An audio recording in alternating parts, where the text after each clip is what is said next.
Eh, bueno, hemos tenido esta idea de hacer un conversatorio que ha sido organizado por el Instituto de Humanidades y Ciencias Sociales y por el Instituto de Estudios Sociales. Ambos son los institutos de sociales que pertenecen al CCT Santa Fe. Yo soy Adriana Gonzalo, estoy como directora del IUPSO y me acompaña Natacha Bacola, que es la vicedirectora, y está Mara Petiti, que es directora en este momento del INES. Bueno, dado el contexto político de cercenamiento del Estado y lo que esto repercute en el ámbito del CONICET, nos pareció importante comenzar algunas acciones, entre ellas poner en diálogo y en discusión aspectos que tienen que ver con la política general y el impacto sobre la política científica. Así que hemos organizado este panel, como dije antes, en el ámbito del CCT Santa Fe, que titulamos El contexto político actual y sus implicancias en las políticas científicas. Les agradecemos mucho a los dos disertantes, a Matías Seidel y a Sergio Morresi. Ellos van a comenzar con el panel, van a ser presentados por Mara, tendrían una exposición ambos y luego entonces abriríamos el diálogo para justamente poner en discusión algunas de las ideas e intercambiar entre todos nuestras convicciones, nuestras opiniones en este contexto. Así que bueno, les agradezco a todos los que están participando y dejo entonces la palabra para que Mara presente a los disertantes. Bueno, eh, muchas gracias Adriana, buenos días a todos y a todas. Gracias Adriana y Natacha por impulsar esta actividad y muchas gracias a Sergio y a Matías por aceptar la invitación. Los presento muy brevemente. Sergio Daniel Morresi es licenciado en Ciencias Políticas por la Universidad de Buenos Aires y doctor en Ciencias Políticas por la Universidad de San Pablo. Actualmente se desempeña como profesor asociado en la Facultad de Humanidades y Ciencias de la Universidad Nacional del Litoral y como investigador del Instituto de Humanidades y Ciencias Sociales, el IUCSO del CONICET. Además, es docente de posgrado en la Facultad Latinoamericana de Ciencias Sociales, con sede en Buenos Aires, también en la Universidad Nacional de La Plata y la Universidad de Buenos Aires. Es autor de libros y artículos de teoría política moderna y contemporánea, análisis político e historia reciente, y su actividad se concentra en el estudio del liberalismo, el neoliberalismo y las derechas políticas. Y por su parte, Matías Seidel es licenciado en Ciencias Políticas por la Universidad Nacional de Rosario y doctor en Filosofía Teórica y Política por el Instituto Italiano de Ciencias Humanas de Nápoles, Italia. Se desempeña como investigador adjunto del CONICET en el Instituto de Estudios Sociales y es profesor titular de Filosofía Política en la Facultad de Trabajo Social de la Universidad Nacional de Entre Ríos. En sus investigaciones precedentes ha trabajado sobre el genocidio como efecto de los dispositivos biopolíticos e inmunitarios de la modernidad y sobre las filosofías impolíticas de la comunidad. Actualmente sus intereses investigativos se concentran sobre la problemática de lo común, las relaciones de poder en el capitalismo neoliberal y las derivas autoritarias del neoliberalismo. En ese marco, ha publicado numerosos artículos y el libro El neoliberalismo recargado, la gubernamentalidad autoritaria y el auge de la derecha radical, que ha salido a la luz en el año 2023. Que bueno, muchas gracias por estar aquí. Si les parece, comenzamos, no sé si Natacha, vos querés hacer un anticipo de algunas de las cuestiones que fuimos planteando o directamente pasamos a las presentaciones. Creo que podríamos pasar a las presentaciones. ¿Te parece, Mara? Perfecto, perfecto.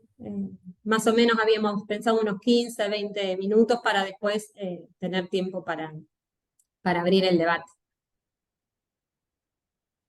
No sé en qué orden quieren comenzar, como ustedes. Matías, ¿te crees? Bueno, gracias Sergio. Un placer estar, aunque sea virtualmente, compartiendo este espacio.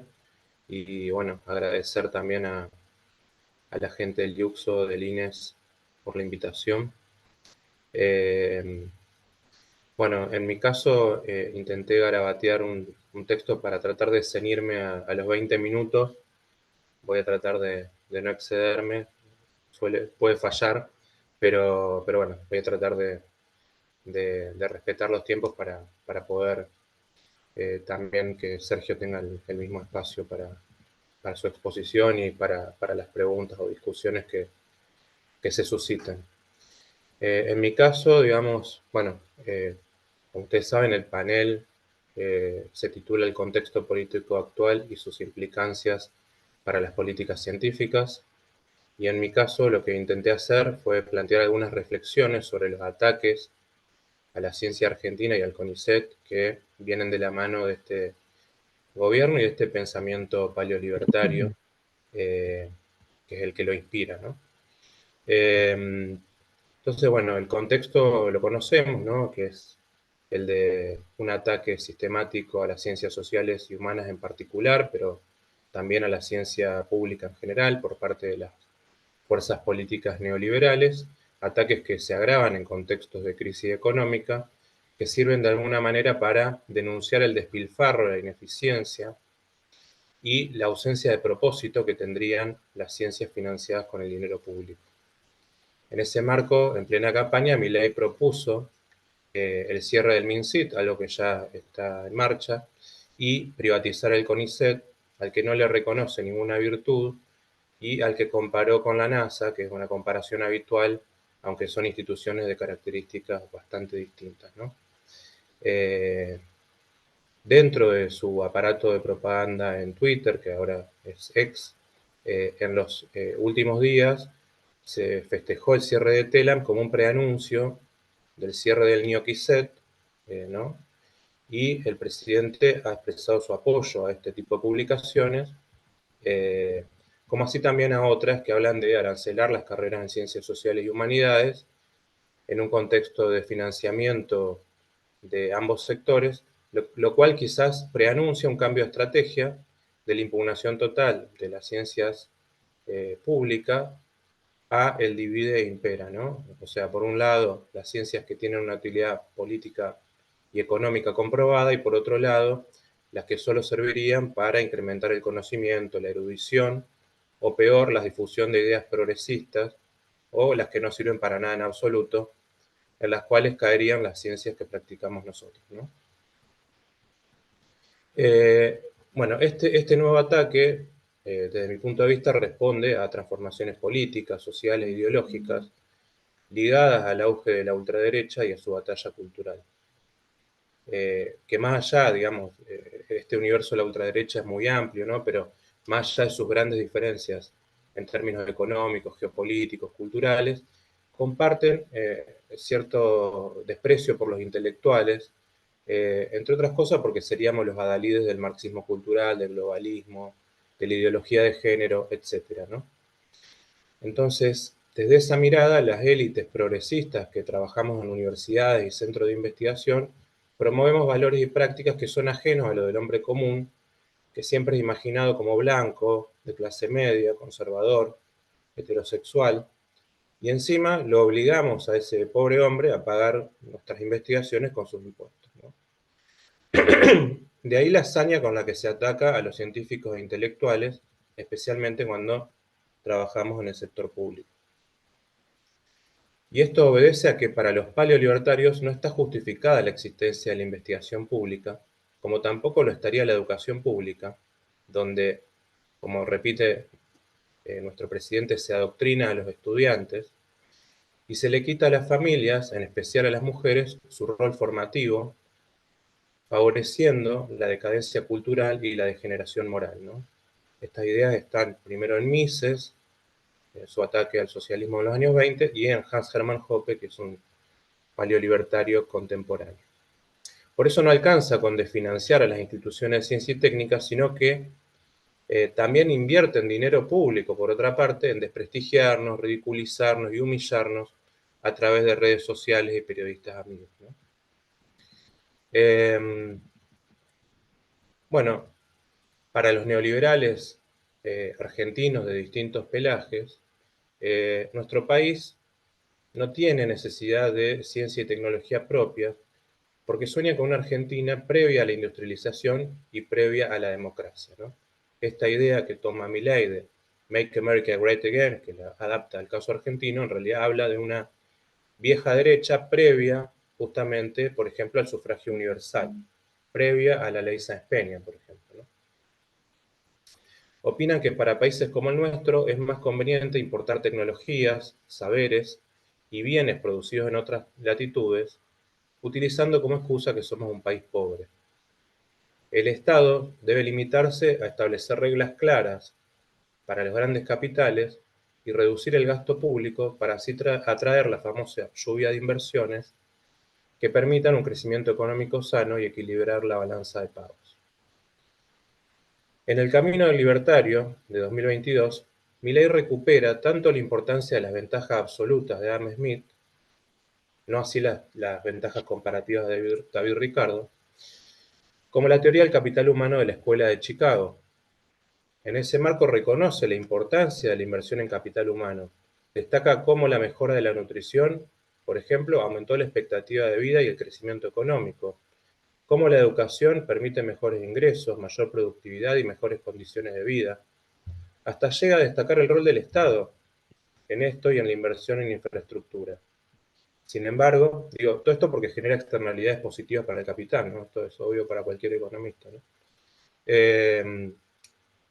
Sin embargo, a pesar de haber creado un Ministerio de Capital Humano, lo que fue la mano de eliminación de otros 9 ministerios, el propio Milei nos dice que no hay plata, ¿no? No hay plata ni para comedores, ni para educación, ni para obra pública, ni para medicamentos, ni para investigación, es decir, para nada de todo aquello que se supone que favorece el crecimiento económico. Si la pandemia nos enseñó la importancia de poseer un fuerte sistema sanitario y un sistema productivo, en el cual la investigación pública tuviese un rol destacado, las conclusiones de la actual fuerza gobernante son diametralmente opuestas.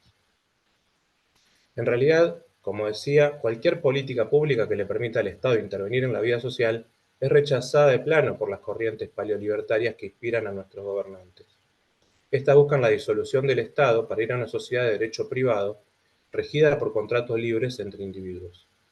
Como es inviable en las actuales circunstancias, entre otras cosas porque necesitan de un fuerte aparato represivo para combatir a los orcos, como lo llama el expresidente, Milei se declara minarquista en el corto plazo.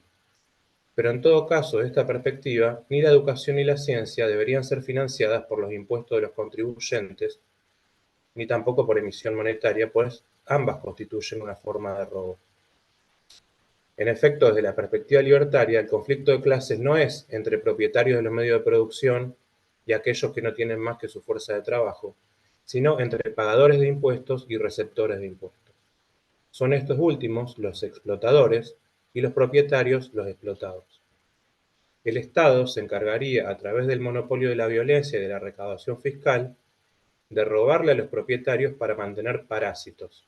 Esto es textual de Milei, que dice: la verdadera grieta es entre los que trabajan en la creación de riqueza por un lado y por el otro los parásitos de la política que vía el uso de la fuerza se apropian de lo que no le corresponde. Cierro cita. En ese marco, insisto, los intelectuales y científicos de las universidades y los organismos de CIT somos parásitos, propagandistas de la mafia estatista y propagadores del marxismo cultural.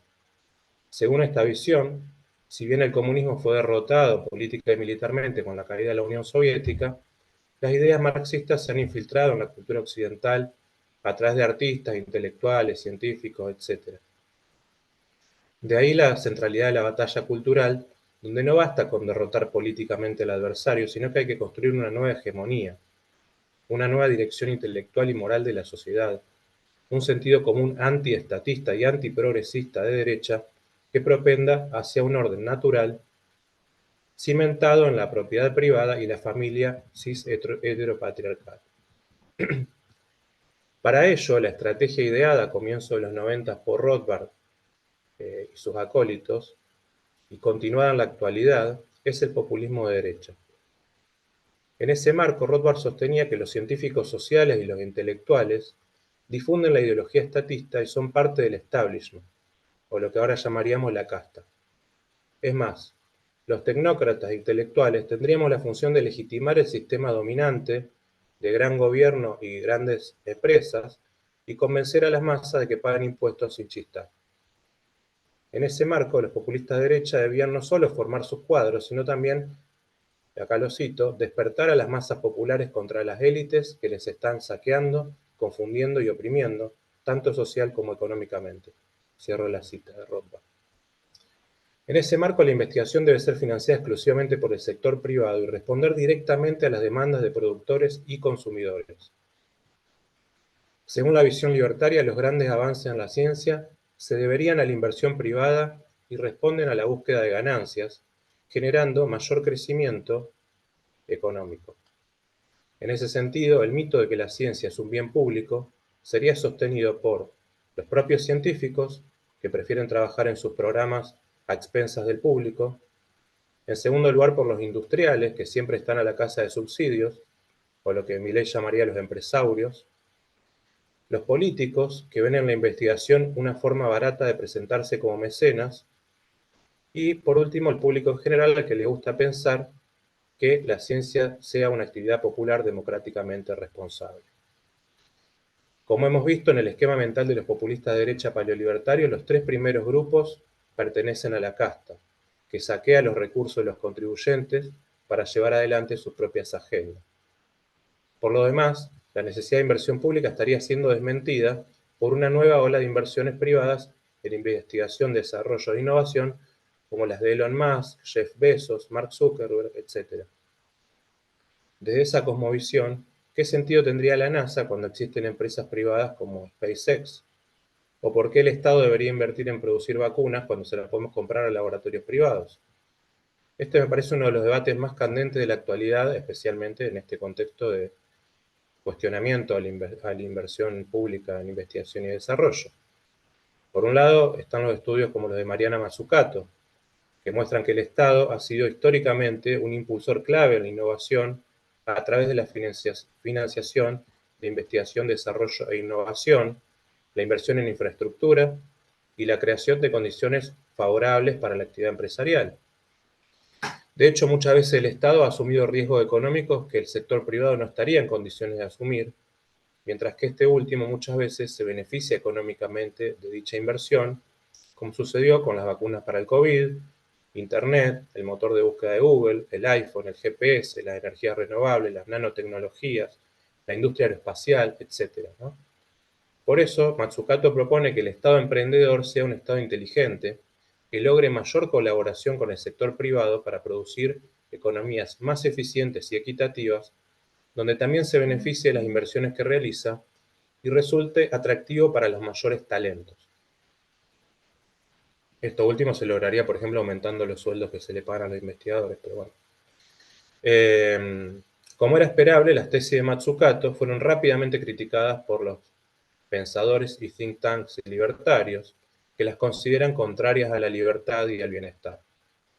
De acuerdo con esta visión, la inversión estatal en investigación y desarrollo sirve más para redistribuir los ingresos hacia los científicos que para fomentar la innovación. Además, se sostiene que todas las tecnologías que fueron producidas con el apoyo estatal podrían haberse producido sin él y de manera más eficiente. Evidentemente, el trasfondo de la discusión no es técnico, sino filosófico o ideológico.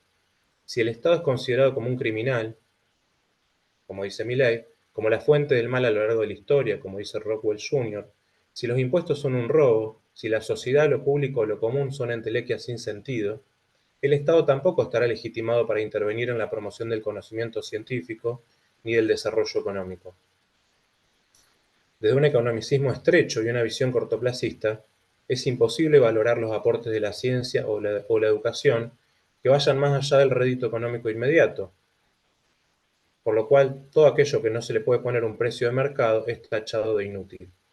Si además esto se financia con dinero público, es moralmente condenable. Este fundamentalismo de mercado y de la propiedad privada lleva a negar evidencias científicas que están afectando gravemente la vida en el planeta, como el cambio climático o la contaminación ambiental. Lejos de reconocer la influencia humana en dichos eventos, los libertarios sostienen que esto es parte de una agenda globalista que busca limitar la propiedad privada. Detrás del ecologismo se encontraría el socialismo estatizante. Por su parte, las corrientes neoliberales que sí reconocen el problema ambiental sostienen que el único modo de evitar la tragedia de los comunes es reforzando los derechos de propiedad privada. De algún modo, Milei se refería a esto cuando dijo que la contaminación era producto de la ausencia de derecho de propiedad sobre ríos y océanos y que por eso había que privatizarlos si queríamos protegerlos. Y bueno, Berti habló sobre las ballenas. Otro caso emblemático donde se quieren resolver problemáticas comunes a partir de mecanismos de mercado es el de la salud. La evidencia muestra que, por ejemplo, la investigación farmacéutica realizada por el sector privado se concentra en enfermedades crónicas que afectan a sectores de alto poder adquisitivo, en detrimento de las que afectan a millones de pobres en el mundo. No es casual que, por ejemplo, la vacuna contra el Chagas sea investigada por el CONICET y no por un laboratorio privado, porque esta es una enfermedad prevaleciente entre poblaciones de bajos recursos, los famosos pobres del Chaco, a los que se recurre permanentemente en el discurso libertario, ¿no? Bueno, podríamos poner el ejemplo del lobby de las tabacaleras, petroleras o agroquímicas que han ocultado durante décadas los efectos nocivos del tabaco, la emisión de dióxido de carbono o el glifosato. Pero bueno, no me quiero extender demasiado, ¿no? En ejemplos, ¿no? Pero lo que me interesa señalar es que el problema es que los libertarios tienen un problema con la evidencia empírica. Y eso también explica un poco su rechazo hacia las ciencias y a las ciencias sociales en particular. Como sus teorías son a priori, no pueden ser refutadas ni confirmadas por la experiencia. Esto lo dice explícitamente Hans Hermann Hoppe. Por ejemplo, frente a la evidencia de que los estados capitalistas más exitosos son los que tienen un sector público más fuerte y mayor inversión pública en investigación y desarrollo, señalan que su éxito se debe a los resabios de las políticas liberales del siglo XIX y que el crecimiento se da a pesar del Estado y no gracias al Estado. A pesar de la reducción de muertes por aborto posibilitada por su legalización y su consiguiente realización en condiciones seguras, Milei se opone al mismo. No hacía la venta de niños, por ejemplo, ¿no? Y además sitúa al aborto dentro de un control poblacional de tipo socialista, confundiéndolo además con el infanticidio, porque pone el ejemplo del faraón en Egipto, que no es un ejemplo de aborto, sino de infanticidio. Otro ejemplo, los libertarios defienden la libre portación de armas y el derecho a la autodefensa frente al Estado como monopolista de la seguridad y defensa, que por definición será ineficiente. Ellos creen que la seguridad y la defensa no la debe proveer el Estado, sino agencias privadas. Por el contrario, las ciencias sociales muestran que quienes portan armas de fuego tienen más posibilidades de recibir un disparo y aumentan el riesgo de muerte a quienes lo rodean. Sin embargo, para las personas favorables a la libre portación de armas, la posición ideológica de los derechos individuales se impone a los hechos. Al mismo tiempo, sabemos que las políticas de austeridad generan recesiones que destruyen riqueza y de las que cuesta muchísimo salir, y que las mismas afectan con mayor impacto a los sectores más vulnerables. Se vio muy claramente en Europa hace una década. Pero se nos quiere convencer de que no hay alternativa y que el ajuste lo está pagando la casta y no los argentinos de bien. Una ideología en la que el único derecho humano es la propiedad privada y el orden espontáneo de mercado lo resuelve todo, es un caldo de cultivo ideal para el ataque a la ciencia pública, especialmente aquellas que tratan sobre problemáticas sociales como la salud, el medio ambiente, la pobreza, la discriminación, la violencia, la criminalidad, etc. Más que rechazar a la ciencia tout court, libertarios y conservadores coinciden en rechazar aquellas que demuestran la necesidad de la acción estatal. Y en ese sentido la desinformación juega un rol crucial.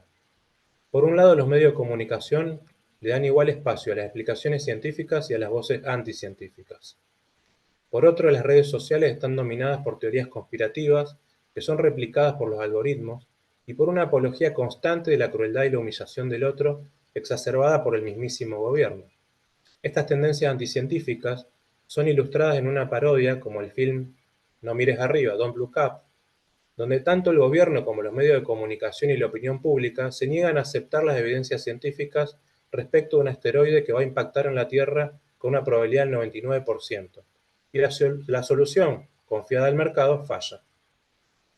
En una era de posverdad y fake news, donde cada vez más gente se informa a través de las burbujas de autoconfirmación, y en una batalla cultural ganada por la fobia al Estado y la inexistencia de lo común, los científicos estamos condenados a remar contra la corriente. Perdonen por llamarme a mí mismo científico. En ese sentido, se vocifera que no se puede financiar las universidades o el CONICET con el IVA que pagan los pobres del Chaco, pero es una decisión de los representantes que la estructura impositiva sea francamente regresiva o que el austericidio sea la única respuesta a la crisis.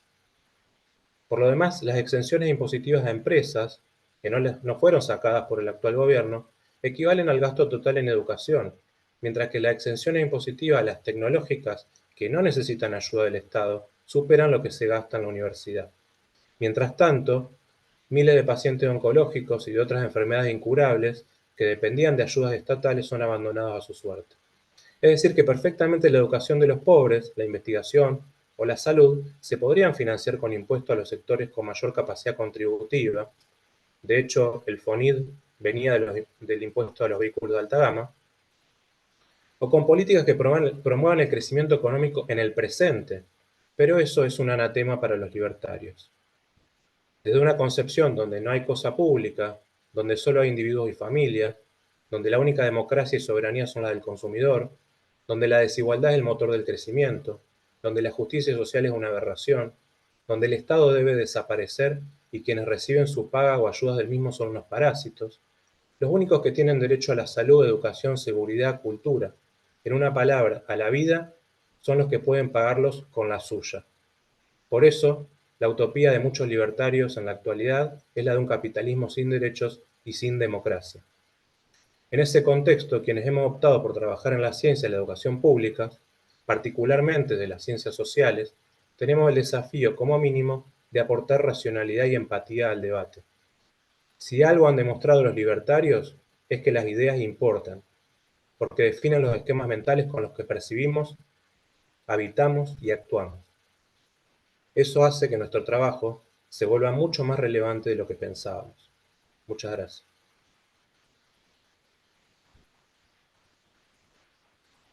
Muchas gracias, Matías. Eh, Pasamos a la presentación de Sergio, ¿les parece? Y después abrimos las preguntas a ambos.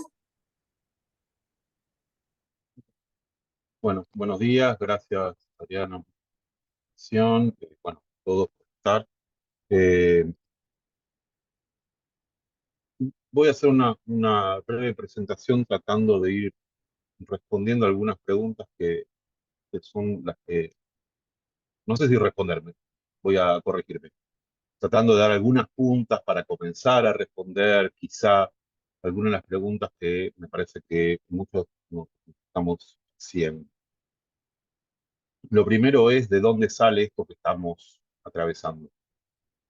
En general se ensayan dos tipos de respuestas. Una es, bueno, es un fenómeno global, nos tocó como le tocó a otros lugares, eh, y yo creo que ese no es un corredor por el que vayamos a encontrar unas respuestas correctas. Me parece que efectivamente lo local siempre importa, el escenario de época, quiero decir, desde la crisis del capitalismo de bienestar que arrastramos hace 50 años, obviamente que importa, pero eso no explica el resultado electoral del año pasado. Es un escenario general. Que las derechas radicalizadas, anti-woke, etcétera, estén en auge en el mundo, tampoco explica lo que sucede en Argentina, porque si no, esto sucedería efectivamente en todo el mundo. Y si bien en todo el mundo occidental estas derechas avanzan, no en todos lados ganan elecciones por mayorías absolutas. Así que lo local importa tanto o más que lo global. Y en eso local yo pondría dos dimensiones de análisis. Una es la más inmediata, la que uno podría llamar los disparadores, y ahí entran desde la crisis económica agudizada en los últimos años, o sea, la continuidad de la inflación, el agravamiento de la inflación, hasta obviamente el efecto que tuvo en Argentina la pandemia, pero también, y yo creo que tanto más importante que esos disparadores, y digo, como disparador también uno podría decir, la elección que hizo el oficialismo peronista en ayudar a esta derecha radicalizada a hacer una opción electoral, porque eso no debe ser obviado. Pero digo, dejando de lado estos disparadores inmediatos, hay que pensar también, me parece, en lo que se fue decantando en la sociedad argentina en los últimos 20 años. Que tiene que ver, por un lado, con que en Argentina, lejos de lo que algunos colegas suelen suponer, la derecha siempre estuvo. No es que un día apareció. Y yo pongo en todos mis trabajos hincapié en las elecciones del año 2003. Porque en esas elecciones, es decir, con la crisis de 2001 a la vista, el 40% de la población argentina eligió como candidato o bien a Carlos Menem o bien a Ricardo López Murphy, ambos diciendo hay que volver al modelo de los 90. Esto es, no se trataba de que todo el mundo se sintió interpelado positivamente por dejar atrás la época de las reformas neoliberales, sino que desde el comienzo mismo del proceso post-2001 había una importante cantidad de la sociedad que decía queremos volver allí. Que esa importante parte de la sociedad no encontraba una forma de expresarse políticamente no quiere decir que no estuviera. Por lo tanto, lo que fue sucediendo en buena medida fue la construcción de alternativas e instrumentos políticos que pudieran expresar lo que ya era una corriente social y política en Argentina. Corriente política y social que además se fue agigantando, agrandando, a medida que fueron pasando los años, sobre todo de 2008 o si quiere de 2012 para acá, por procesos económicos, por procesos políticos, pero esa decantación es tanto o más importante que los disparadores que se dieron en los últimos 3 o 4 años.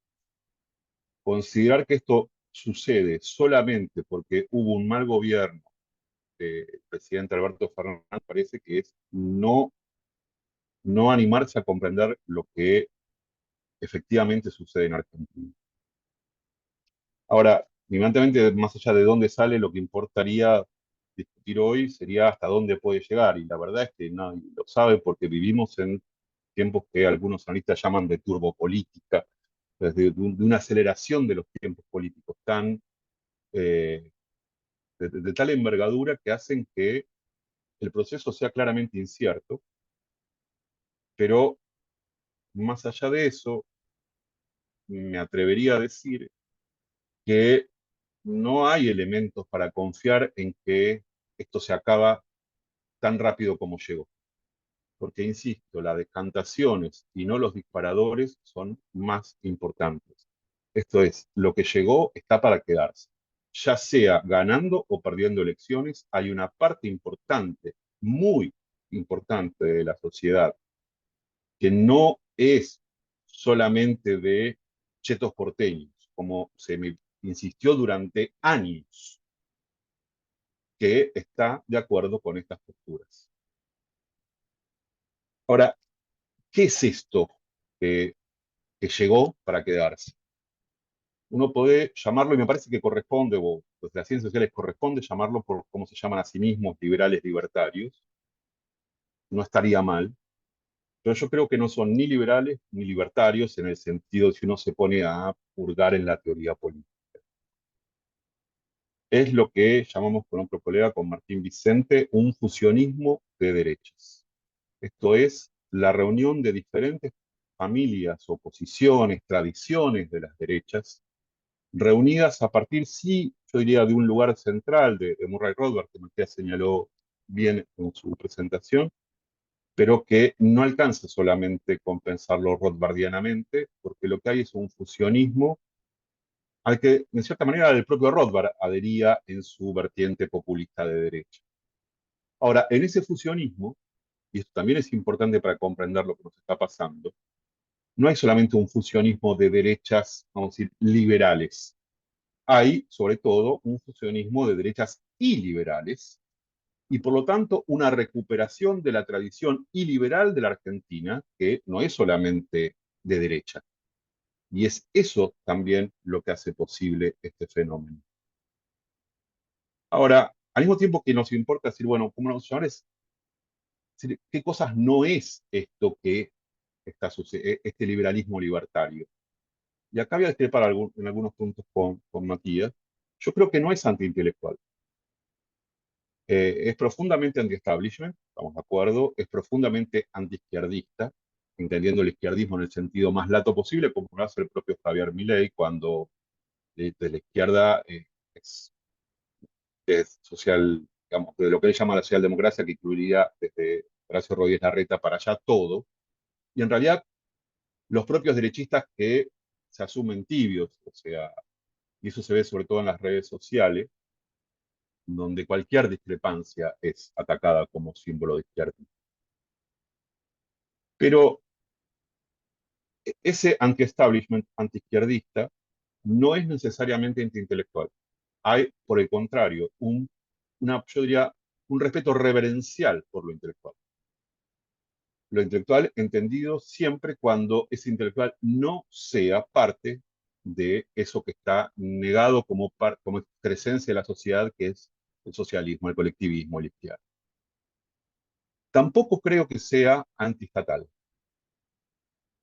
El neoliberalismo, desde sus orígenes, y aún en la vertiente anarcocapitalista, salvo en algunos textos muy puntuales de Rothbard, entiende que el Estado tiene que ser usado para los fines de apuntalar, proteger y reforzar el mercado. Entonces, no hay tanto un combate al Estado como una reorientación política del Estado que trascienda los cambios de gobierno. Y en ese punto, creo que verlo como, digamos, posición Estado-anti-Estado también me parecería problemático. Y finalmente, con esto ya entro en la cuestión que nos compete más acá, creo que esto no es, como suponen muchos colegas, sobre todo en el mundo periodístico, una máscara para hacer negocios. Se está viendo este proceso como si fuera, bueno, son los mismos de siempre que vienen a hacer negocios privados. Sinceramente creo que es un error de lectura grave. Para hacer negocios se hacen negocios. No se crea un partido y se ganan elecciones. Hay muchísimas maneras de hacer dinero y esta sería la más difícil de todas. Lo que creo que hay acá es una visión doctrinaria, cultural, profundamente intelectual, y que esas cuestiones culturales, lo que se llama la batalla cultural, no es circo para poder hacer negocios, es el corazón de algo que va mucho más allá de lo pragmático. Este fusionismo de derechas tiene una agenda muy amplia, muy heterogénea, pero que es fundamental para su propia identidad, en contra del establishment, de la casta, en la cual obviamente está incluido el sistema de ciencia y técnica, o al menos el sistema de ciencia y técnica como se viene desarrollando no en los últimos 15 años, sino desde que es su nacimiento. Esto es, dentro de la matriz del Estado capitalista de bienestar. Ese es parte del establishment que viene a ser derrumbado. Esto no implica, creo yo, sobre todo en vista a los nombramientos y a los pasos que se han dado hasta ahora sobre esta cuestión, que el sistema de ciencia y técnica, desde la perspectiva de liberalismo libertario, no pueda ser financiado por el Estado. Yo creo que efectivamente tienen una visión en la cual el Estado sigue teniendo ese rol. Ahora, tiene que ser un sistema de ciencia y técnica de alguna manera sometido a la sociedad y no un sistema de ciencia autónomo. Ahora, cuando digo sometido a la sociedad, y yo sé que esto va a resultar chocante, uno diría, lo que ellos dirían es un servicio de ciencia y técnica al servicio del pueblo, de lo que quiere la gente. Ahora, lo que es el pueblo o lo que quiere la gente debe entenderse siempre exclusivamente como aquello que las personas hacen tomando decisiones de mercado.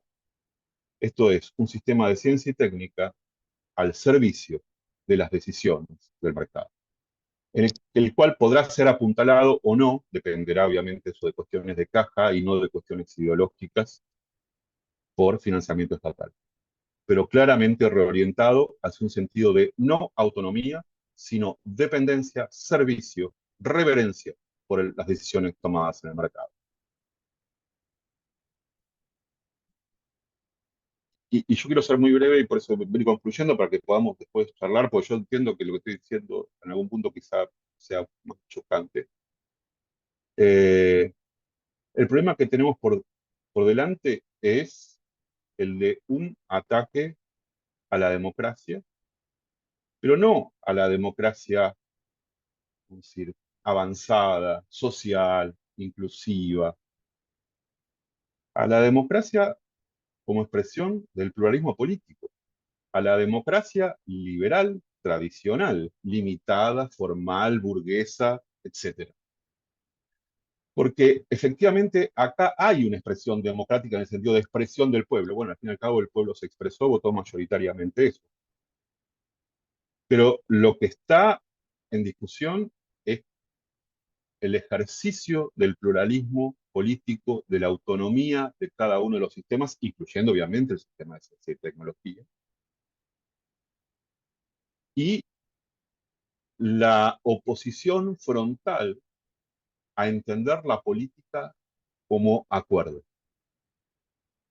Porque parte de la democracia liberal implicaba entender, comprender, hacer política negociando, comprometiéndose, acordando. Ahora, hemos tenido en los últimos años, y no solo desde la derecha, la, la promoción de la perspectiva inversa, de que hacer política no es acordar, no es negociar. La negociación es algo oscuro, espurio, malvado. En la medida en que avanzamos hacia una visión de la política como confrontación pura, lo que tenemos es que, bueno, a veces ganamos nosotros, a veces ganan ellos. Y cuando ganan ellos, si aceptamos esta visión de la política, no hay manera de contrarrestar.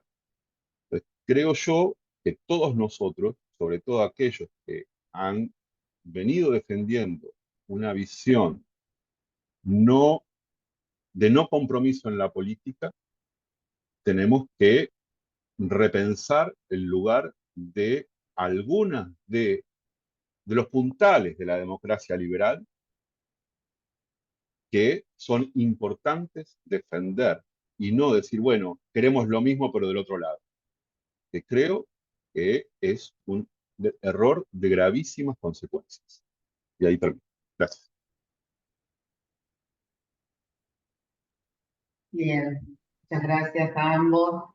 Vamos entonces a pasar a la instancia de preguntas o comentarios. Le vamos a pedir que levanten la mano físicamente o a través del símbolo para ir siguiendo un orden. Con Mara vamos a ir coordinando las participaciones y le vamos a pedir a todos que las participaciones y las preguntas sean breves para dejar mayor participación a todos.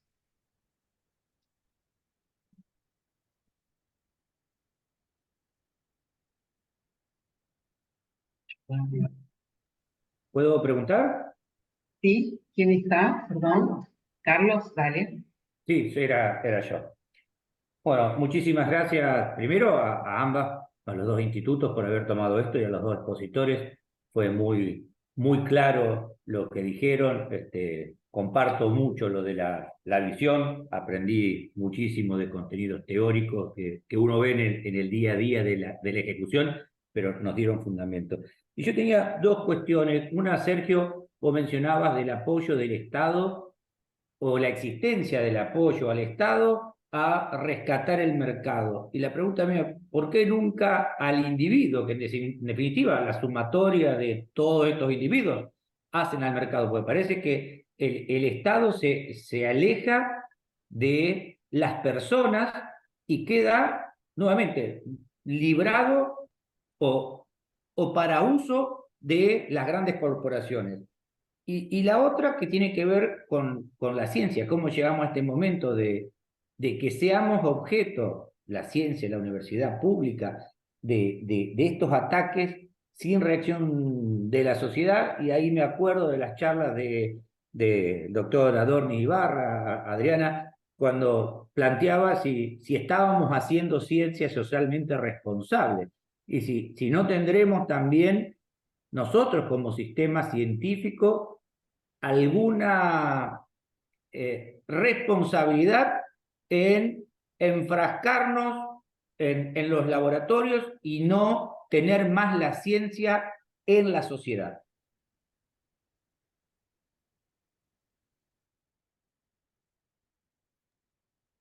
No sé si juntamos más preguntas o más intervenciones. Sí, si te Pero parece, como- Sergio, ir respondiendo me parece mejor. Ah, ok.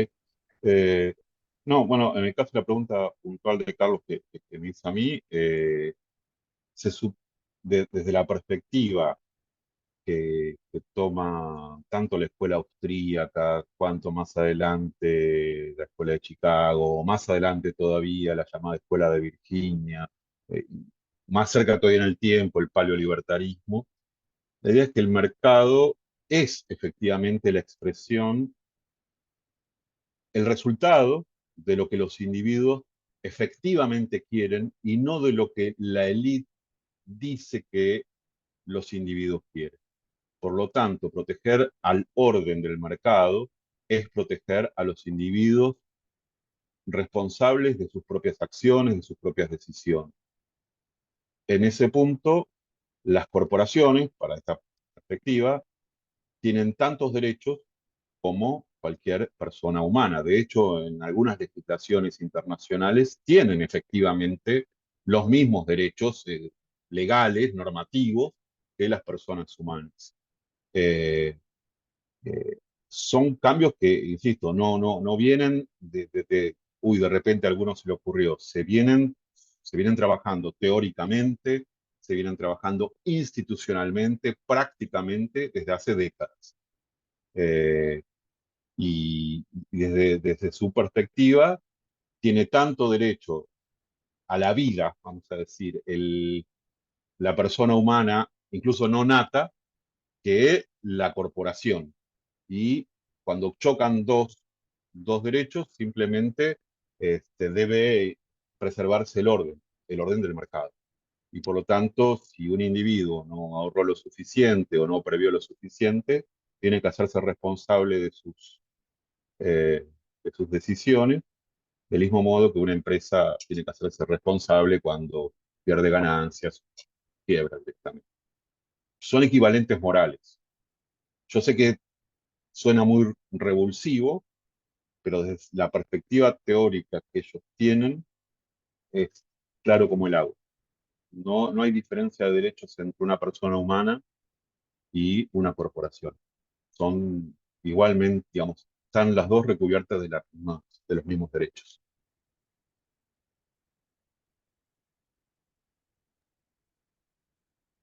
Bien. Andrés Pereira, si querés preguntar, por favor. Hola, buenos días a todos y todas. Bueno, agradecer el espacio y en particular a Matías de Sergio. Y una consulta para los dos, que es, a lo largo de la historia ha habido también otros ataques, digamos, otros enfrentamientos desde el poder a los sistemas de ciencia y tecnología en dictaduras, en democracias. Y la pregunta era, no sé, pues, si uno comparara con la década del 90 tal vez, o inclusive con otros momentos históricos, ¿cuál es la especificidad de este momento en relación a esta perspectiva libertaria sobre la ciencia, bueno, y sus efectos políticos también? Era esa pregunta nada más. Sí. ¿Querés empezar vos, Sergio? No, empezá, por favor, Matías. Bueno, seguramente Sergio tendrá más elementos para contestar esta pregunta, pero bueno, efectivamente, digamos, tanto la universidad como el sistema de ciencia y técnica han sido, como dice Andrés, blanco de diversos ataques desde la misma conformación del CONICET, por ejemplo, ¿no? Digamos, eh, tanto durante el Onganiato como durante la dictadura militar del 76, y particularmente en lo que vos recordás de Menem y Cavallo, digamos, donde se suspendieron los ingresos a carrera, donde también estuvo esa famosa frase que quedó a Susana Torrado de ir a lavar los platos, ¿no? Que es algo que todavía realizamos como acto de protesta muchas veces cuando surgen estas políticas. Yo creo que en el fondo, y ahí sí también vuelvo sobre algo que dijo Sergio, que digo, hay dos cosas que dijo Sergio que contradicen lo que yo dije. Con una estoy de acuerdo, con otra no. Con la que estoy de acuerdo es justamente que quizás está mal dicho decir que estas corrientes son antiintelectualistas, porque en realidad tienen problemas con un tipo de intelectual, pero no con, con el pensamiento económico y el pensamiento político Tudkur. De hecho, lo que traté de destacar en mi presentación es justamente cómo lo ideológico y lo filosófico es central en esta batalla cultural, y de hecho, digamos, a pesar de la popularidad que estas corrientes han ganado en las redes sociales, sus intelectuales orgánicos permanentemente reenvían a sus seguidores a leer libros, ¿no? O sea que hay una disputa ahí muy importante. Incluso, bueno, Ezequiel Safferstein tiene mucha investigación al respecto, de cómo se construye un mercado editorial, etcétera, de esta nueva derecha, pero digo, y acá me parece que hay un elemento que es central para mí, que lo diferencia de los 90, que es esta llamada batalla cultural.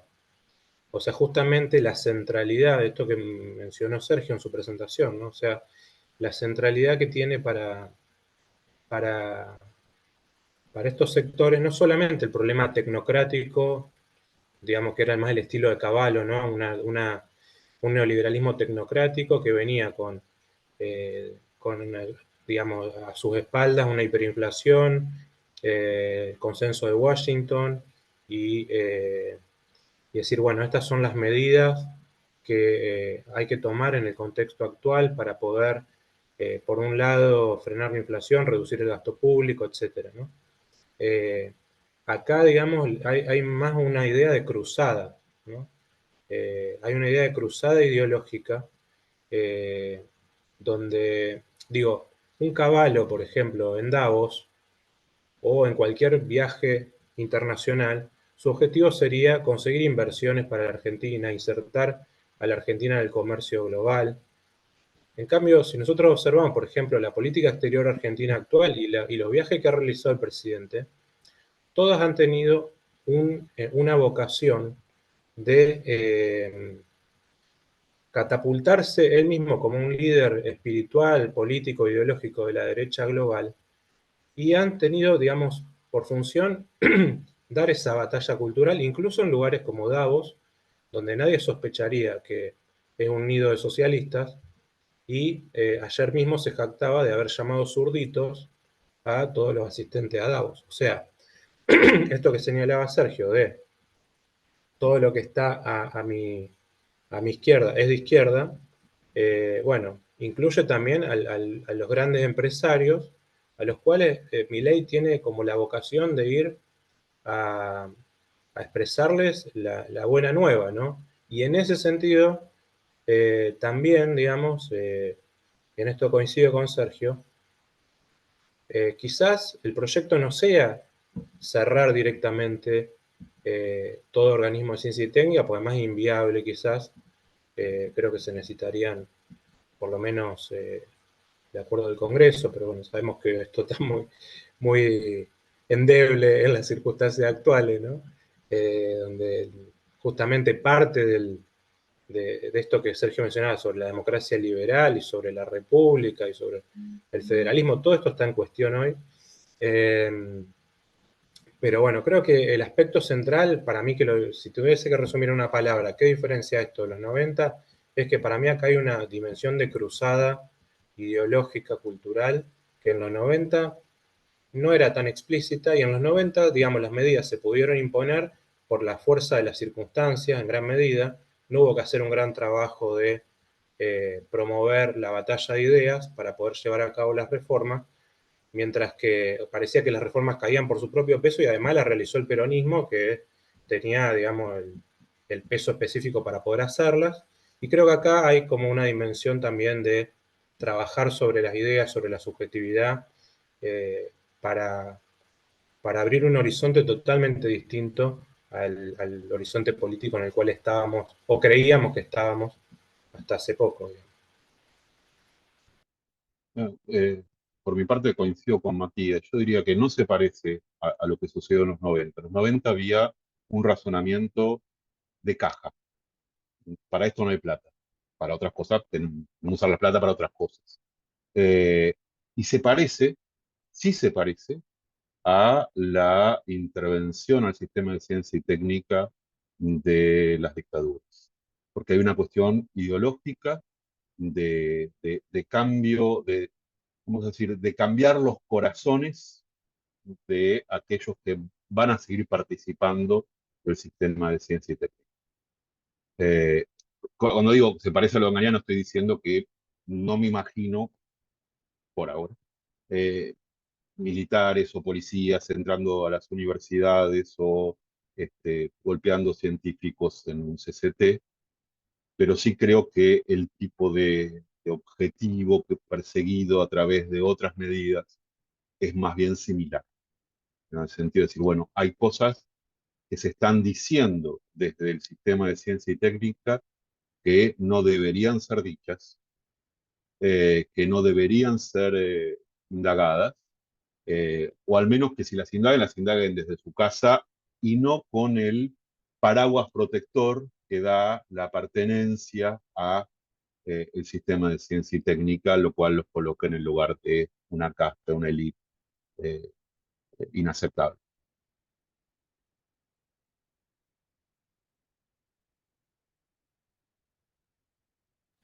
Yo aprovecho Agre- para hacer una pregunta, ¿puede ser? Sí, sí, claro. y luego No, me sumo. bueno, por un lado, completar, digamos, en esto, digamos, que decía Sergio, yo no estoy de acuerdo en la idea de que este neoliberalismo eh, le asigna al Estado el rol de generar las condiciones para el mejor funcionamiento del mercado competencial, que es un poco lo que hacía el neoliberalismo clásico. Yo creo que acá, digamos, si justamente prestamos atención a las ideas que ellos expresan, digamos, eh, desde Rothbard hasta Hoppe, Carsten y Beckman, etcétera, etcétera, y el propio Milley en su libro sobre el camino libertario, lo que expresa respecto al Estado es la vocación de disolverlo directamente, obviamente conociendo las limitaciones eh, fácticas a ese proyecto, pero no está diciendo el Estado tiene que ser el que organice las condiciones infraestructurales del mercado o el sistema legal que favorezca la competencia. Para mí están diciendo algo mucho más radical que va más allá del neoliberalismo tal como lo conocíamos hasta ahora. Y en ese marco lo que le quería preguntar a Sergio, en este fusionismo de las familias de las derechas que él señala, ¿qué rol le cabe al ala nacionalista? Porque, bueno, evidentemente hay sectores que están participando del gobierno, incluso hasta en un punto ese nacionalismo ultramontano podría estar representado por Victoria Villarruel incluso, pero digamos también cuando se lo escucha hablar de economía, por ejemplo, o de soberanía, yo no veo, digamos, ahí que el ala nacionalista esté participando muy activamente de las decisiones, ¿no? Por eso me interesa esta reflexión de Sergio, que conoce perfectamente todo este universo, ¿no? A ver, con respecto a lo primero, entiendo la discrepancia, pero claro, me parece que ahí el tema es, si yo tomo a valor de verdad lo que dice mi ley que cree, bueno, seguramente debe ser un anarcocapitalista.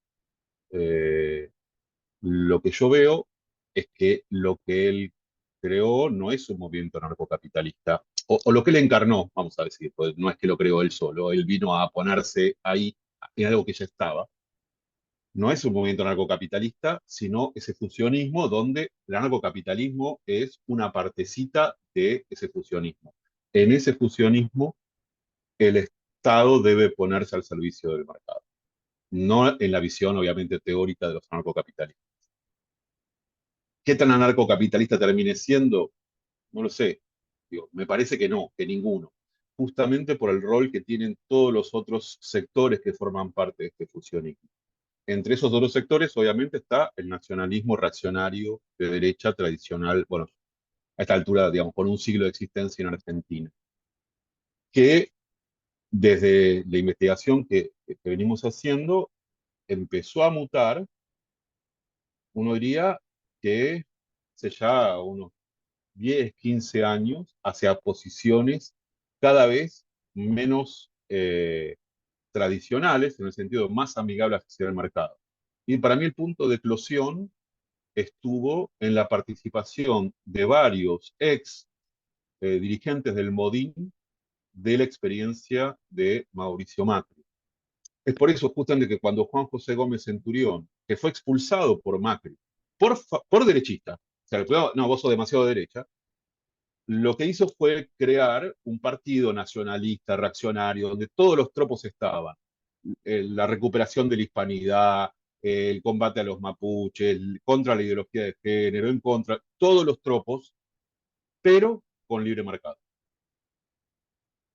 O sea, ya en 2019 la propuesta del nacionalismo reaccionario era con libre mercado. Y al revés, la propuesta por derecha del liberalismo conservador, José Luis Espert, que decía yo soy un liberal clásico, soy un liberal, bla, bla, bla, bla, bla, bla, que estaba al comienzo de la campaña como buen liberal, a favor de cada uno hace con su cuerpo lo que quiere, por lo tanto estoy a favor del aborto, a terminar la campaña con el pañuelo celeste. Entonces, lo que vimos ahí ya en 2019 fue, ya, bueno, esto ya está. No tiene ninguna representación política, pero la fusión ya está dada. Falta que algo que habíamos visto en las bases sociales se estaba produciendo a nivel de dirigentes políticos. Ahora eran dirigentes políticos que no captaban. Un par de años después, los dirigentes políticos captaron eso que sucedía en la sociedad civil. No sé si... Bien. Natacha y después Constanza. Gracias, Adriana. Bueno, simplemente dos puntos que me parece que sería interesante discutir en función de lo que planteaba Sergio, que comparto totalmente, respecto de las raíces de este escenario y de las políticas o cómo pensar el lugar en que nos han puesto al sistema científico tecnológico y al sistema de universidades públicas también. Eh, Allí, digo, y pensando, viendo simplemente las últimas declaraciones de Adorni, hay ahí también donde dice que, bueno, frente a estas carta firmada por los 68 premios Nobel, Milei, como es un académico, eh, está preocupado por el sistema científico y dice textualmente preocupado por construir un CONICET que no gaste sus recursos en investigaciones de dudosa utilidad, ¿no? Y entonces ahí digo, dentro de esa batalla cultural justamente, que como dice Sergio, coincido, es un punto central de esta política, no hay allí o no deberíamos, digamos, tratar de intervenir desde otro registro, porque verdaderamente un punto principal, y en esto el compromiso político que señalaba Sergio, creo que es un tema importante respecto y la intervención sobre todo en el debate público, respecto de qué se define por académico, dónde está el verdadero académico, dónde no, y quién es el intelectual, porque creo que ese es el nudo de la interpelación que se nos está haciendo, no solo desde el gobierno, sino desde la propia sociedad, o, o por lo menos los que se expresa por redes, los que se expresa por diversos medios. Y en ese sentido digo, bueno, allí hay una batalla cultural también por una definición de qué es académico y qué no, y la puesta en duda si el sistema público y el sistema de ciencia y técnica es el locus de intelectuales y académicos. Creo que esa es una interpelación. Y la otra cuestión, que lo pongo en realidad a discusión, es, y en esto en una perspectiva, digamos, histórica, eh, otra debilidad que tenemos en el sistema de ciencia y técnica, que es no haber dado los debates respecto de las regulaciones institucionales que encuadran, enmarcan el desarrollo de nuestras actividades. No nos olvidemos que muchas, entre ellos las regulaciones jurídicas que enmarcan el funcionamiento de CONICET, siguen siendo decretos del periodo de la dictadura. Entonces creo ahí también, y pienso en este sentido haciendo una mea culpa en un punto y un debate al interior del propio sistema de ciencia y técnica, que hay allí también un conjunto de cuestiones, de debates no dados que vienen de larga data. Entonces, digo, para ponerlo, digamos, en discusión también esto, creo que allí ese marco jurídico regulatorio al cual verdaderamente creo que no le hemos dado el debate que hubiera correspondido, también es otro elemento de debilidad a la hora de plantarse o dar una discusión en este escenario de batalla cultural en el que nos vemos enfrentados, ¿no? Eh, en ese sentido, digo, hay un doble registro. Creo entender la coyuntura, pero también tomar conciencia y en un punto plantear un conjunto de perspectivas críticas respecto del propio funcionamiento del sistema de ciencia y técnica público en Argentina.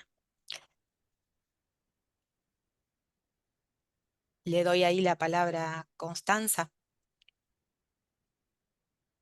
Era en la misma línea, así que me queda bárbaro.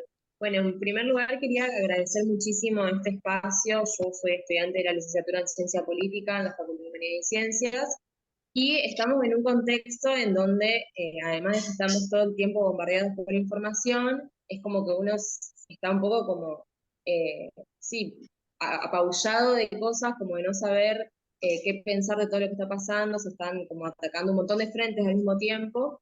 Entonces me parece súper necesario este tipo de espacios, porque desde nuestra disciplina, la ciencia política y todas las ciencias sociales y las ciencias en general, es necesario a veces parar un poco la pelota para sentarse a pensar qué es lo que está pasando, teorizar, revisar ciertos conceptos. No es la primera vez que lo escucho a Sergio, y en esto como que, bueno, recordé esta necesidad de entender, bueno, el origen, entender de dónde proviene todo, por decirlo de una manera vulgar, este rejunte de derechas y de expresiones que a veces son contradictorias en lo discursivo, en las acciones. Entonces es a veces como necesario como frenar y poder darnos este tipo de discusiones, así que la verdad que estoy un poco como más clara. Y en esto, bueno, de la situación de las universidades y la ciencia, a veces es necesario, bueno, entender desde dónde la perspectiva teórica donde están parados quienes hoy toman las decisiones.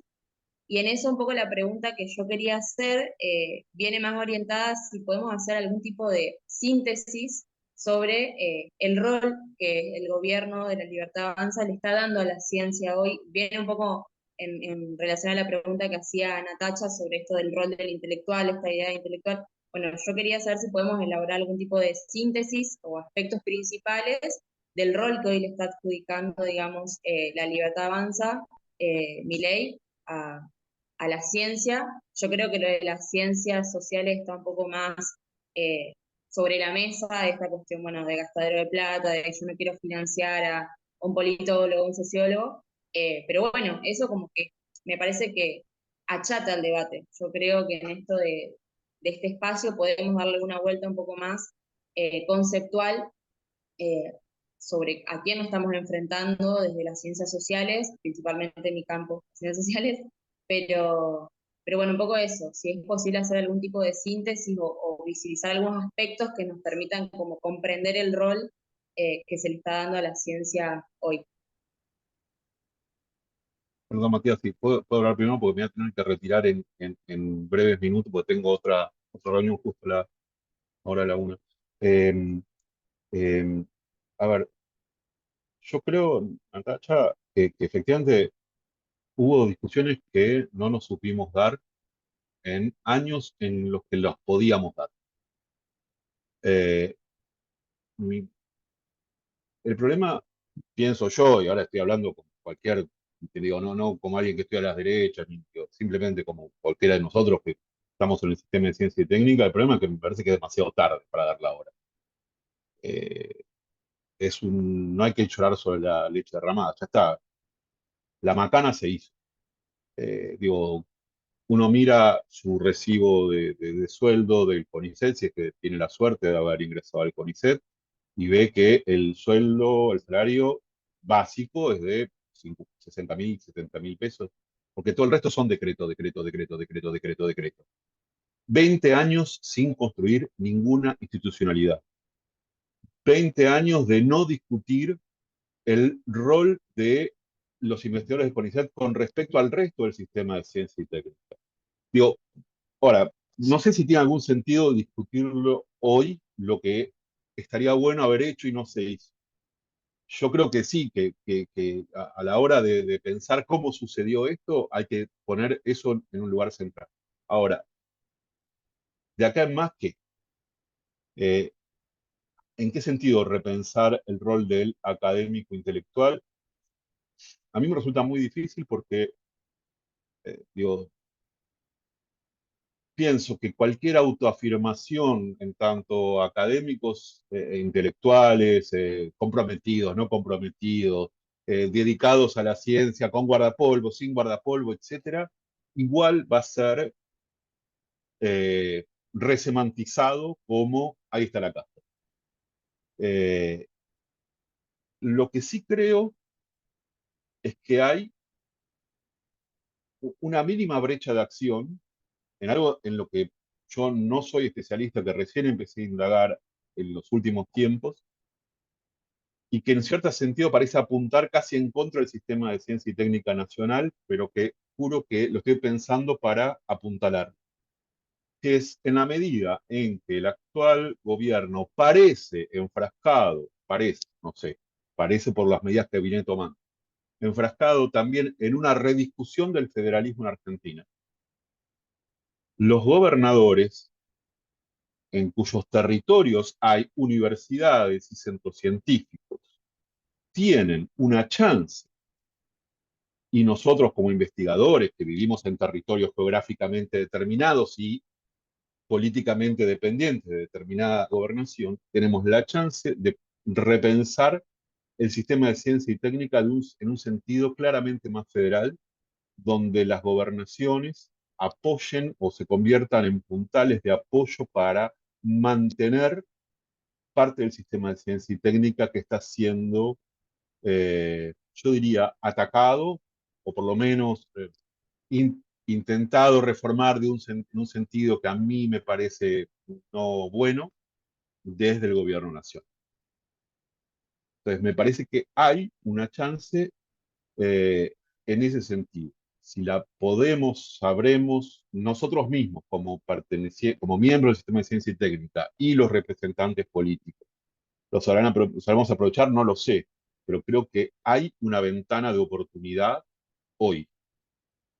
Si no se usa esa ventana de oportunidad hoy, yo creo que, bueno, podemos volver a repensarlo dentro de unos meses. No sé en qué circunstancias, porque no sé en qué circunstancias tenemos. Siempre que nos preguntan a mí, a Pablo Semán, a Martín Vicente, a todos los que participamos de la última investigación Libertad Avanza. Bueno, ¿y qué va a pasar? Y mirá, la ciencia no habla de, no, o las ciencias sociales, vamos a en general hablan sobre procesos más o menos terminados, del búho de Minerva que parte al atardecer. No sé hasta qué punto puedo decir algo sobre el futuro. Lo que puedo decir es medio hasta el presente. Y hasta el presente veo que hay una ventana de oportunidad ahí. Esa es la que entiendo que puede estar para el sistema de ciencia y técnica. Más para el futuro, y no sé, habrá que mirar qué sucede en estos próximos meses, pero eh, yo no sé si desconfío que sea el momento adecuado para el debate que no dimos en los últimos 20 años. Desconfío, no quiero decir tampoco, digo, no quiero decir que no lo debamos dar. Desconfío que justo ahora debamos dar ese debate y no pensar en salidas institucionales, pluralistas, democráticas, más inmediatistas. Y comprometiéndonos, eso sí, y ahí estoy completamente de acuerdo, en que una vez campeado el temporal, si es que lo logramos campear, hay que dar esos debates que no se dieron cuando había que haberlos dado. Eso no sé si terminé de responder más o menos bien, pero bueno, es lo que más o menos pienso. Matías, ¿querés agregar algo aquí a las dos preguntas? ¿Algún comentario? Bueno, yo iría un poco en la misma dirección de lo que dijo Sergio. Creo que tuvimos contextos más propicios para debatir cuestiones de fondo, que no lo hicimos en ese momento. Y sí creo que justamente por algo, digamos, este discurso anti-científico o anti-CONICET como parte de la casta, por ejemplo, o anti-sistema de ciencia y técnica como parte de la casta, digo, tiene un fundamento sociológico, si ustedes quieren, en parte justamente en esto, que nosotros también hemos tenido un comportamiento, tanto al interior de la universidad como al interior del sistema de ciencia y técnica, profundamente corporativo, y hay discusiones que no estamos dispuestos a dar, y obviamente que con una pistola en la cabeza no es la mejor condición para darla, pero por eso creo que sí, como dice Sergio, cuando podamos cambiar el temporal, quizá deberíamos darnos algunas discusiones sobre qué se investiga, cómo se financia lo que se investiga. Digo, porque en el fondo, digo, en toda esta construcción para mí muy reaccionaria sobre el lugar del científico que hacen esta nueva derecha, también hay un elemento democrático, es decir, lo que decía Sergio antes, o sea, esta ciencia está al servicio del pueblo, está al servicio del hombre común. Digo, ¿por qué se mofan de las investigaciones que hacemos? Porque evidentemente no hay un canal de diálogo entre por qué es importante investigar X cuestión y, digo, por ejemplo, se ha hecho mucha mella en los estudios culturales, por ejemplo, se han tomado títulos de ponencias como fuente de impugnación del CONICET como tal. Pero bueno, muchas veces esas investigaciones también responden a problemáticas sociales subyacentes, como puede ser la violencia hacia los varones, por ejemplo, ¿no? Hacia los varones homosexuales.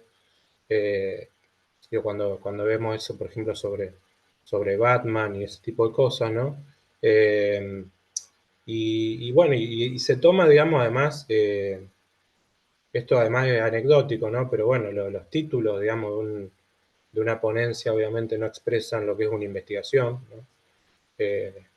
Pero bueno, todo eso tampoco lo explicamos ni digamos, públicamente, sino que damos por supuesto de que, bueno, que la gente es idiota y no entiende lo que nosotros hacemos y bueno, no hay nada más para decir al respecto, ¿no? Nosotros asumimos también esa postura, esa suerte de cerrazón, donde también nos hablamos entre nosotros y bueno, quizás esta es una oportunidad para que en algún momento que las condiciones sean más favorables, también repensar eso. Y respecto al federalismo, está buenísimo lo que plantea Sergio, pero sí me parece que obviamente eso tiene que ir acompañado de una reforma fiscal, política, mucho más importante, porque ¿qué gobernador va a invertir en ciencia y técnica con el sistema actual, por ejemplo, donde las provincias que claramente más aporte hacen al Tesoro Nacional, después se ven claramente perjudicadas, digo, por ejemplo, sin discutir una ley de coparticipación, etcétera? Digamos, cuestiones que, digo, la institucionalidad en la Argentina está muy endeble, no solamente el CONICET, digo, sino que hay incluso cuestiones que se decidieron en la Constitución hace 30 años atrás y que no están implementadas en el sistema político. Y bueno, creo que esa falta de institucionalidad también un poco lo que nos trajo hasta acá. Digo, alguna influencia tiene, ¿no? En la situación que estamos viviendo a nivel país, a nivel social. Así que sí, creo que está bueno eso, por lo menos de pensar, de discutir algunas cuestiones a futuro y sin perder de vista también cierta idea de autonomía que tiene que ver con la libertad de investigar también lo que a uno, digo, la libertad de poder investigar, no desde el individuo, bueno, lo que a mí me interesa y si el mundo no le interesa que se pudran, pero sí que la comunidad científica pueda tener la última palabra respecto a si es válido o no lo que hacemos, ¿no? Digo, tampoco esto quiere decir que tenga que opinar mi familia sobre si mi trabajo responde a lo que a ellos les interesa o no, porque para eso hay una comunidad científica también. Bueno, no sé, son también ideas muy vagas las que estoy planteando, pero para apoyar en general esta idea de discutir estas cuestiones en otro contexto. Bueno, teníamos previsto encerrarnos a las 13 horas y hay un puntito, si no hay otra pregunta, en la que me gustaría que pudieran explayarse un poquito más, que es lo de la batalla cultural, porque me parece que es un tema que nos afecta directamente en cuanto a CONICET y en cuanto a las ciencias sociales. Estas formas de sinonimia, izquierda, marxismo, comunismo, estatismo, feminismo, pañuelos verdes, etcétera, han generado una visión ideológica fuerte que en particular nos afecta. Entonces, quisiera ver si piensan que hay una manera, alguna manera de acción de reversión.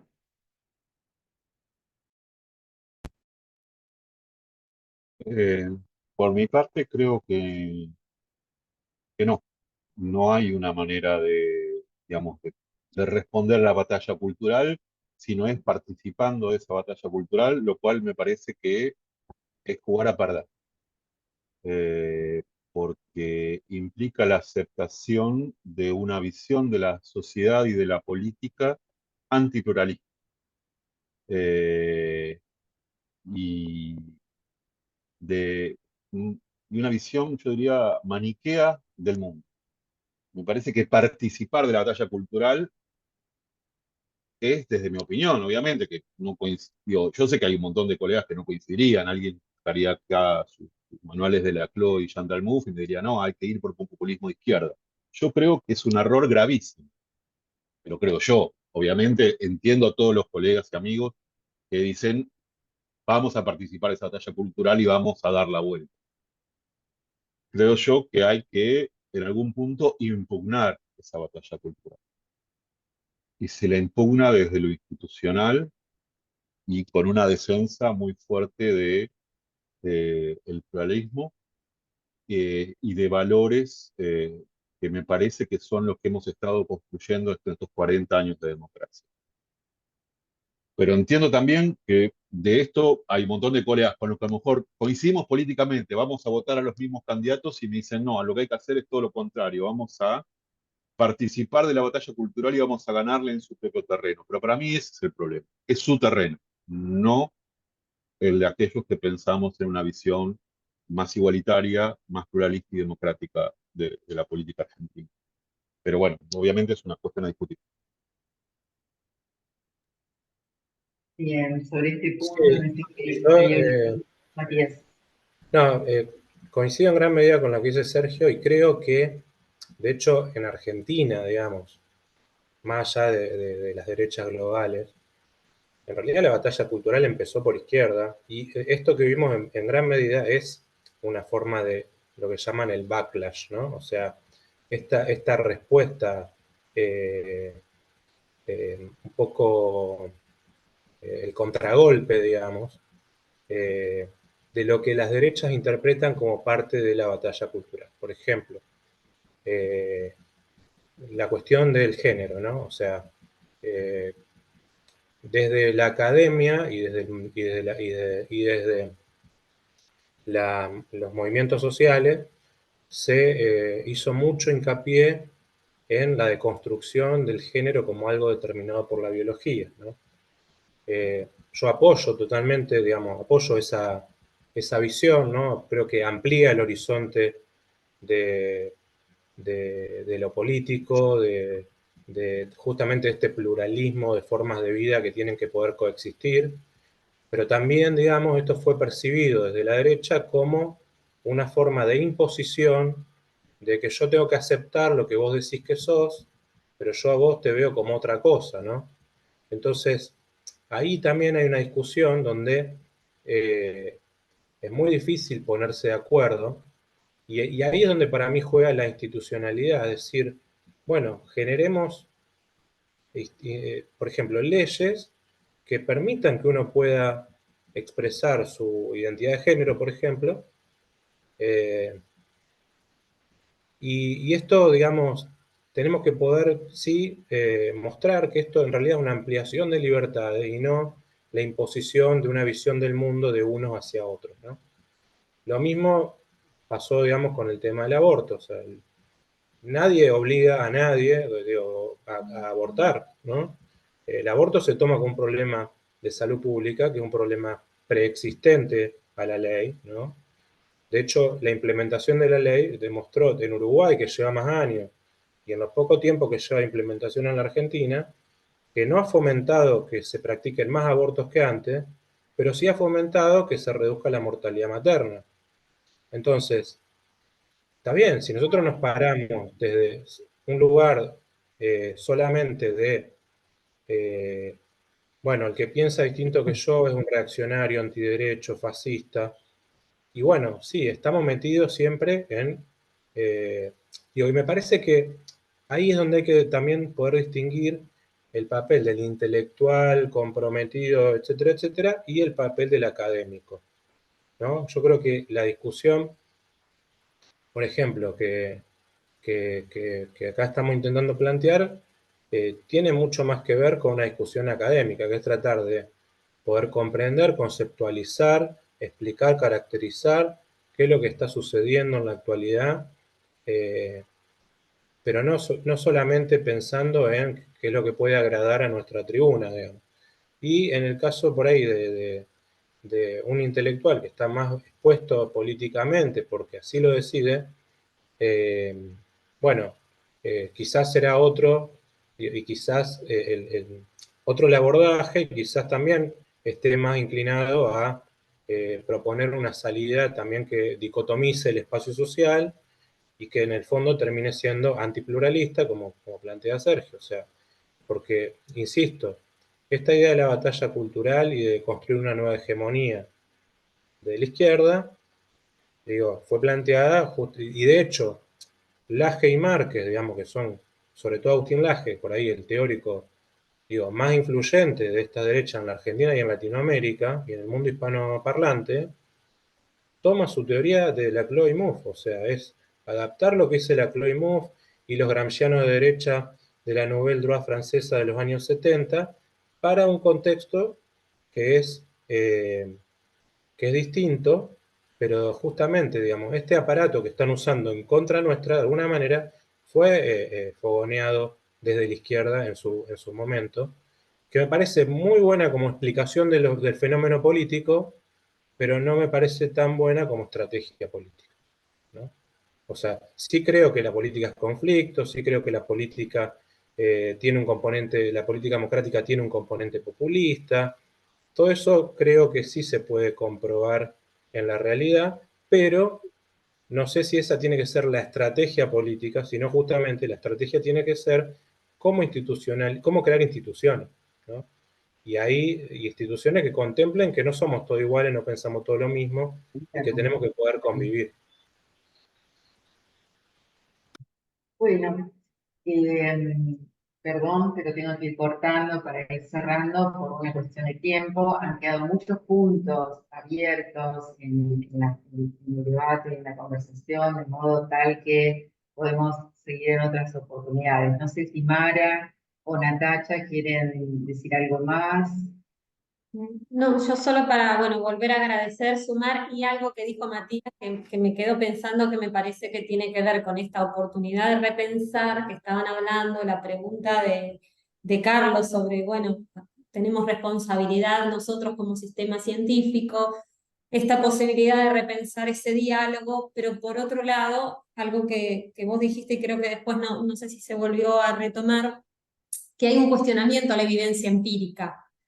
Entonces creo que ahí es donde, bueno, ese intento de diálogo por momentos se puede poner un poco difícil porque es un diálogo no estoy generalizando ese cuestionamiento a la evidencia empírica, pero bueno, con cierto cuestionamiento que es, bueno, el corazón de la ciencia. Entonces, ¿cómo dar esa respuesta ante ese cuestionamiento y un poco el desánimo que generan las respuestas de descrédito cuando se intenta establecer ese diálogo, ¿no? Quizás nos dimos cuenta tarde de que había que hacerlo y, bueno, lo comenzamos a hacer, pero cuando eso se comienza a hacer, hay comentarios de descrédito, de odio, por decirlo de alguna manera, que hacen que quienes están intentando establecer el diálogo digan, uy, bueno, pero lo hago o no lo hago. Entonces creo que ahí hay una dificultad, bueno, sobre la que tenemos que seguir reflexionando, a ver cómo podemos sortearla.